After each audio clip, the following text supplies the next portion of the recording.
అమెరికాలో కాల్పులకు మరొక ఇండియన్ బలైంది. స్టోర్స్లో పనిచేస్తున్న 49 ఏళ్ల కిరణ్ పటేల్ను కాల్చి చంపాడు నిందితుడు జెడన్ హిల్. యుఎస్లోని సౌత్ కరోలినాలో ఈ ఘటన చోటు చేసుకుంది. సౌత్ పింక్నీ స్ట్రీట్లో డీడీస్ ఫుడ్ మార్ట్ను గుజరాత్ చెందిన కిరణ్ పటేల్ అనే ఆవిడ నిర్వహిస్తున్నారు. సో ప్రతిరోజు రాత్రి 10:30కి ఆమె షాప్ క్లోజ్ చేస్తారు. హత్య జరిగిన రోజు 2 నిమిషాల ఆలస్యంగా షాప్ను క్లోజ్ చేయడానికి కిరణ్ పటేల్ సిద్ధమైంది. సరిగ్గా అదే సమయంలో స్టోర్లోకి దుండగులు వచ్చారు. వస్తూనే గన్ తీసి కిరణ్ పటేల్పై కాల్పులు జరిపారు. దుండగుడిని అడ్డుకునేందుకు ఆమె ప్రయత్నం చేశారు. అయితే బుల్లెట్ గాయాలతోనే షాప్ నుంచి పరిగెత్తుతూ బయటకు వెళ్ళిపోయింది కిరణ్ పటేల్. 20 మీటర్ల దూరంలో ఆమె కుప్పకూలిపోయింది. షాప్ క్లోజ్ చేసే సమయంలోనే ఈ ఘటన చోటు చేసుకుంది. సరిగ్గా రాత్రి 10:31 షాప్లోకి దుండగుడు వచ్చాడు. షాప్ క్లోజ్ చేసే ముందు లెక్కలు చూస్తోంది కిరణ్ పటేల్. సరిగ్గా అదే సమయంలో ఆ దుండగుడు ఆమెపై విచక్షణారహితంగా కాల్పులు జరిపాడు. దీంతో ఆమె పరిగెత్తుకుంటూ వెళ్ళి బయట కుప్పకూలిన పరిస్థితి. ఇది మరీ దారుణం. అమెరికాలోని యూనియన్ కౌంటీ ఫిక్నీ స్ట్రీట్లో మంగళవారం ఈ ఘటన చోటు చేసుకుంది. గుజరాత్ చెందిన కిరణ్ పటేల్ అనే భారతీయ మహిళ తన సొంత దుకాణం డీడీస్ ఫుడ్ మార్ట్లో దోపిడీకి పాల్పడిన వ్యక్తిని ఎదుర్కొంది. దుండగుడు ఆమెపై కాల్పులు జరపడంతో ఆమె తీవ్ర గాయాలతో మృతి చెందింది. దుండగుడు ముసుగు ధరించి ఉన్నాడు. ఘటన స్టోర్లోని సీసీటీవీ కెమెరాలో రికార్డైంది. పోలీసులు దర్యాప్తు చేపట్టి నిందితుల కోసం గాలిస్తున్నాడు. స్థానికంగా ప్రవాస భారతీయులు ఘటనపై తీవ్ర ఆందోళన వ్యక్తం చేస్తున్నారు. అదిగో మీరు చూస్తున్న దృశ్యాలు కిరణ్ పటేల్, గుజరాత్ చెందిన కిరణ్ పటేల్ తన సొంత స్టోర్ను నిర్వహిస్తోంది. కానీ స్టోర్ క్లోజ్ చేసే సమయానికి గతంలోనే బహుశా దుండగుడు రెక్కి నిర్వహించుంటాడు. ఆ డబ్బును దోచుకుంది. కనీసం అట్లీస్ట్ బెదిరించి డబ్బు దోచుకోవాల్సింది కాకుండా నేరుగా ఆమెపై కాల్పులు జరిపారు. పాయింట్ బ్లాంక్ రేంజ్లో ఆమెపై కాల్పులు జరిపాడు పాపం. దాంతో ఆమె అప్పటికే బుల్లెట్లను ఎదుర్కొని చూడండి సరిగ్గా నేరుగా ఛాతీపై కాల్పులు జరిపాడు. ఆమె అప్పటికి కాస్త ప్రతిఘటించే ప్రయత్నం చేసింది. ఏదో చేతిలో ఉన్నది విసిరేసింది. కానీ ఆ దుండగుడు ఆమెపై కాల్పులు జరుపుతూనే అలాగే వెంబడించాడు. దీంతో ఆమె బయటకు పరుగులు తీసింది. సరిగ్గా బయటికి వెళ్ళి కుప్పకూలింది పాపం. చూడండి ముసుగు ధరించి వచ్చాడు. వాడికి కావాల్సింది డబ్బు. అక్కడ కౌంటర్లో ఉన్న డబ్బు దోచుకెళ్ళాలి. సో అలా దోచుకునేందుకు కనీసం బెదిరించి ఉండాల్సింది. డబ్బు పోతే పోయిందనుకుంటే ఆమె వదిలేసేది. కానీ వాడు నేరుగా కాల్పులు జరిపాడు. అమెరికాలో ఇలాంటి సర్వసాధారణం. పెట్రోల్ బంకుల్లో, మార్టుల్లో, అలాగే బేకరీల్లో లేదా ఇట్లాంటి షాపింగ్ కాంప్లెక్స్లో, చిన్న చిన్న మాల్స్లో ఇట్లాంటివి సర్వసాధారణం. ఏకంగా డబ్బులు డిమాండ్ చేస్తారు, లేదా ఇవ్వకపోతే నేరుగా షూట్ చేస్తారు, విచక్షణరహితంగా కాల్చి చంపుతారు. చాలా దారుణం. చాలామంది అమెరికన్లో ఇందులో ఎక్కువ శాతం గతంలో నల్ల జాతీయులు ఇట్లాంటి దుర్మార్గాలకు పాల్పడేవాళ్ళు. అమెరికాలో క్రైమ్ రేటు దీంతో చాలా వరకు క్రైమ్ పెరిగింది. కానీ ఇప్పుడు తాజాగా మళ్ళీ ఇలాంటి ఘటన చోటు చేసుకుంటే ఒక్కసారిగా మళ్ళీ చర్చనీయాంశంగా మారిన పరిస్థితి. పాపం గుజరాత్ చెందిన కిరణ్ పటేల్ చాలా రోజులుగా ఆ ప్రాంతంలో స్టోర్ నిర్వహిస్తున్నారు. అదిగో ఆ రౌండ్లో ఉన్న వ్యక్తి వాడు ముసుగు ధరించి నేరుగా ఆమెపై కాల్పులు జరిపాడు. ఎంత దారుణం అంటే కేవలం డబ్బు కోసం, ఈజీ మనీ కోసం అమెరికాలో ఎంతకైనా తెగిస్తారు. ఎలాంటి క్రైమ్ చేయడానికి వెనకాడరు. వాళ్ళకి ఎలాంటి సెంటిమెంట్స్ ఉండవు, ఎలాంటి మానవత్వం, కనీసం హ్యూమన్ యాంగిల్ కూడా ఉండదు.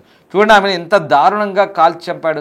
ఆమె మానాన ఆమె స్టోర్ నడుపుకుంటూ పాపం రాత్రి క్లోజింగ్ టైం డబ్బులు లెక్క పెట్టుకుంటూ ఆమె అసలు 10:30కే క్లోజ్ చేయాల్సింది. కానీ ఎందుకో ఒక 2 నిమిషాలు ఆలస్యంగా క్లోజ్ చేసింది. అదే ఆవిడ కొంప ముంచింది.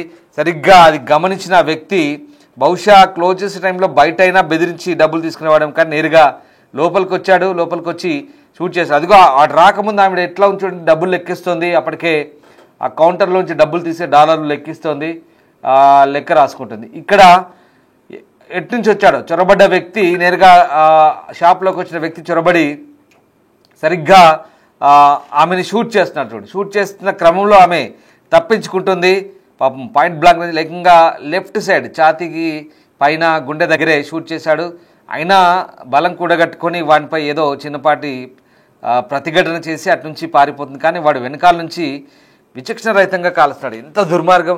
అమెరికాలో క్రైమ్ రేటు నిజంగా ఎంత దారుణంగా ఉంటుందో దీన్ని బట్టి మనం అర్థం చేసుకోవచ్చు. ఎంత దారుణంగా నేరాలు జరుగుతాయో కూడా మనం అర్థం చేసుకోవచ్చు. అసలు వాస్తవాన్ని చెప్పాలంటే అమెరికా అనే మోజులో చాలామంది ఉంటారు. కానీ చాలా దారుణం. మన స్టూడెంట్స్ కూడా చాలామంది ఇలా హతులుగా మారుతుంటారు. చాలామంది మన స్టూడెంట్స్ కూడా పెట్రోల్ బంకుల్లో, షాపింగ్ మాల్స్లో ఇలాంటి ఘటనలు మనం చూస్తున్నాం గతంలో. ఏదో వాడు అడిగింది ఇవ్వకపోతేనో వాడి కోపం వచ్చి నేరుగా షూట్ చేస్తాడు. అంటే అక్కడి కల్చర్ అలాంటిది. ఇలాంటి నేరపూరిత కల్చర్ని అమెరికాకు వెళ్ళడానికి కూడా చాలామంది భయపడుతున్నారు.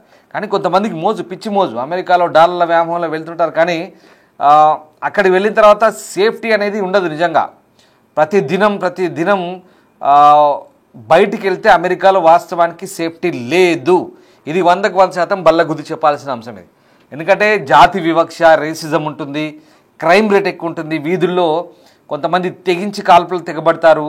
వాళ్ళకు డబ్బు ఇవ్వాలి, ఈజీ మనీ కోసం పాకులాడుతుంటారు. డబ్బు ఇవ్వాలి. మనం పెట్రోల్ బంకులో పనిచేసినా, లేకపోతే షాపింగ్ మాల్లో పనిచేసినా, ఇంకెక్కడ పనిచేసినా వాడు రాగానే పూర్తిగా హ్యాండ్స్ అప్ చేయాలి, లేదా వానికి డబ్బు లేదా మన చేతిలో ఉన్న వస్తువులు ఇచ్చేయాలి. ఇచ్చినా కూడా వాడు కనకరించి మనం బయటపడతాం, వాడు కనకరిస్తే. లేదంటే వాడు షూట్ చేసి విచక్షణరహితంగా చంపేస్తాడు, వెళ్ళిపోతాడు.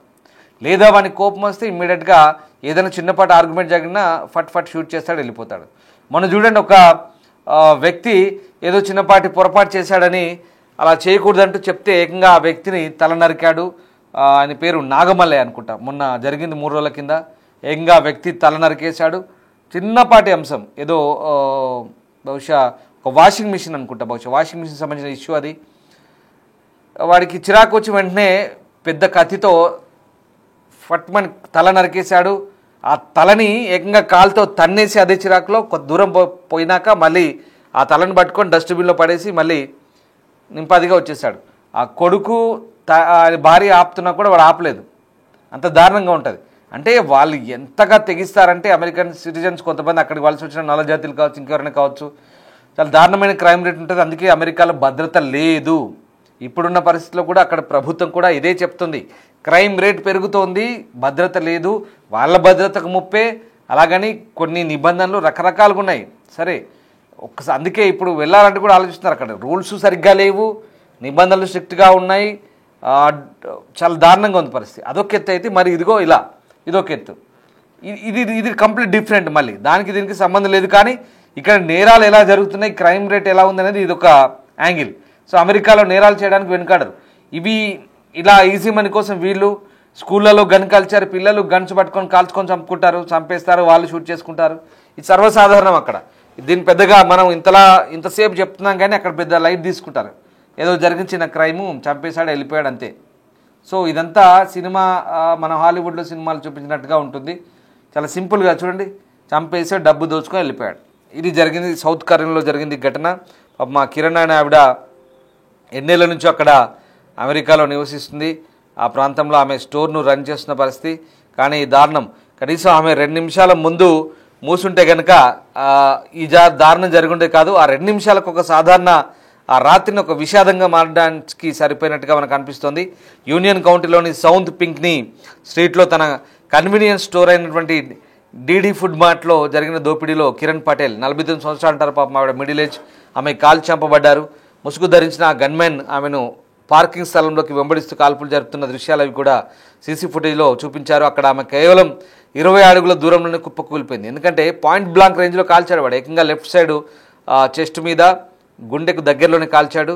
ఇక ఖేడా జిల్లాలోని షెట్లాడ్ తాలూకాలోని ఆషి గ్రామానికి చెందిన ఆమె భర్త హరీష్ పటేల్ తన భార్య మరణం నిజంగా అదొక దురదృష్టంగా చెప్తున్నాడు. ఎందుకంటే 2 నిమిషాల ముందు ఆమె ఆ స్టోర్ క్లోజ్ చేసి ఉంటే కనుక ఆమె బతికుండేదంటూ ఆయన చెప్తున్న పరిస్థితి. ఇది కేవలం 2 నిమిషాల ఆలస్యమే. ఆమె ఎప్పట్లాగే రాత్రి 10:30కు ఆ దుకాణం మూసుంటే కనుక ఆ రోజు కూడా బతికుండేదంటూ చెప్తున్నా. అంటే చూడండి, ఒక్కొక్కసారి రోజుకు అక్కడ బతుకు కూడా రెన్యువల్ చేసుకోవాల్సిందే, అంతటి దారుణమైన పరిస్థితి ఉంటుంది. ఆ రాత్రి కిరణ్ను ఇంటికి తీసుకెళ్ళడానికి వెండి రంగు కారు వచ్చిందంటూ హరీష్ గుర్తు చేసుకున్నాడు. కానీ దాడి జరిగింది. కిరణ్ ఆ డైలీ లెక్కల్ని ఆ రోజువారీ ఖాతాలను చూసుకుంటున్నప్పుడు ఆ ముసుగు ధరించిన వ్యక్తులు అక్కడికి రావడం, వెంటనే ఆ వ్యక్తి రావడం, ఆమెను కాల్పులు, సో ఆ పిస్టల్తో దుకాణంలోకి చొరబడడం, ఆ రకంగా ఆమెను తీసుకెళ్ళడానికి వచ్చిన కారు ఆమె వైపు పరిగెత్తున్నట్టుగా వీడియో చూపిస్తుంది. కానీ ఆమె ఎప్పుడు ఆడికి చేరుకోలేదంటూ ఆమె భర్త రోధిస్తున్నాడు. నిజంగా దారుణమే కదా. కానీ ఆమె అప్పుడే వెంబడిస్తుంది. ఆమెను పికప్ చేసుకోవడానికి వచ్చిన కారు కూడా ఆమె పరిగెత్తుకుంటూ పోతుంటే ఆమె వెనకాల కారు కూడా వెళ్ళిందట. అయ్యో ఏం జరిగిందని. కానీ ఆమె దాంట్లో కూర్చోలేకపోయింది. ఆమె భర్త కూడా అదే చెప్తున్నాడు. ఇంకా తన భార్య ఎప్పుడు ఆ కారు ఎక్కలేదు, ఆ చేరుకోలేదు. అంటే నిజమే, అంటే లేదు, ఇక తన భౌతికంగా లేదు. ఎంత బాధ ఉంటుంది చూడండి, దారుణం. ఇలా అమెరికాలో కల్చర్ ఇంత దారుణంగా ఉందని దానికి ఇది ఒక ఉదాహరణ. మరీ ముఖ్యంగా ఇండియన్స్పై రేసిజం ఉంటుంది, జాతి వివక్ష ఉంటుంది, హత్యలు జరుగుతాయి, చాలా కిరాతకంగా వ్యవహరిస్తుంటారు. అదే అమెరికాలో జరిగిన ఇన్సిడెంట్స్ వాళ్ళ పైన జరిగితే చాలా హైలైట్ చేసి చూపిస్తారు. మొన్న డొనాల్డ్ ట్రంప్కు సంబంధించినటువంటి ఒక వ్యక్తి కిర్క్ చనిపోతే ఇప్పటికి కూడా అమెరికా అంతా శోకిస్తోంది, దుఃఖిస్తోంది, ఏడుస్తున్నారు. సరే, ఆయన రాజకీయ నాయకుడు, ఏదో కొన్ని సిద్ధాంతాల పరంగా వెళ్తున్నాడు, దానికి ఉన్న వాల్యూ దానికి ఉంటుంది, మనం దాన్ని తప్పట్లే. కానీ ఇదిగో ఇలాంటి సేమ్ మరి షూటింగ్, అది అతను గన్మెన్, ఇతను గన్మెనే, కాల్చి పడేశాడు. ఎవరి అయినా ప్రాణాలే, వ్యక్తులే. కానీ ఇలాంటివి అమెరికన్ మీడియాలో పెద్దగా చూపించారు, పట్టించుకోరు. మొన్న అదే వ్యక్తి తల నరికినప్పుడు కూడా అక్కడ మీడియా పెద్దగా పట్టించుకోలేదు. సో నేనేం చెప్తున్నానంటే కంపారిజన్ చేయడం కాదు, అక్కడ ఈ సిటిజన్స్కి మనకి తేడా అనేది స్పష్టంగా కనిపిస్తుంది. సో ఏదేమైనా భద్రత కరువైంది అమెరికాలో, చాలా కష్టమైన పరిస్థితి. అంటే అందరికీ భద్రత కరువు ఉందా, అందరూ ఇలాగే ఉంటారా, ఉన్న వాళ్ళంతా బాగాలేరా అనేది మనం చెప్పడం కాదు. దాని అర్థం అమెరికాలో సేఫ్ అండ్ సెక్యూర్గా ఉన్నారు, చాలామంది మంచిగా ఉంటున్నారు, చాలా ఏళ్ళ నుంచి ఉంటున్నారు. మన మీద ఇప్పుడు కొత్తగా నేను చెప్పినంత మాత్రాన ఇప్పుడు ఏదో అంతా అక్కడ ఏదో పరిస్థితులు తారుమారైనట్టు కాదు. కానీ ఇదిగో ఇలాంటి పరిస్థితులు, ఘటనలు ఎదురైనప్పుడు అక్కడ ఆ సందర్భాన్ని బట్టి ఆ సిచ్యువేషన్ గురించి చెప్పడమే మనం, అంతే తప్పించి అమెరికా మొత్తం సేఫ్ కాదు అని మనం చెప్పలేం. సో అది పరిస్థితి. ఇక్కడైతే పాపం కిరణ్ పటేల్, 49 ఏళ్ళ కిరణ్ పటేల్ చూడండి ఎలా దారుణంగా కిరాతకంగా హత్య చేశాడు ఆ దుండగుడు. కేవలం డబ్బు కోసమే, ఈజీ మనీ కోసం ఇలాంటివి చేస్తుంటారు అమెరికాలో. సో కొంచెం అంటే అక్కడ ఉన్న వాళ్ళు అలర్ట్గా ఉండాల్సిన సందర్భాన్ని మళ్ళీ ఒకసారి మన ఇండియన్స్కి ఈ వ్యవహారం గుర్తు చేస్తున్న పరిస్థితి.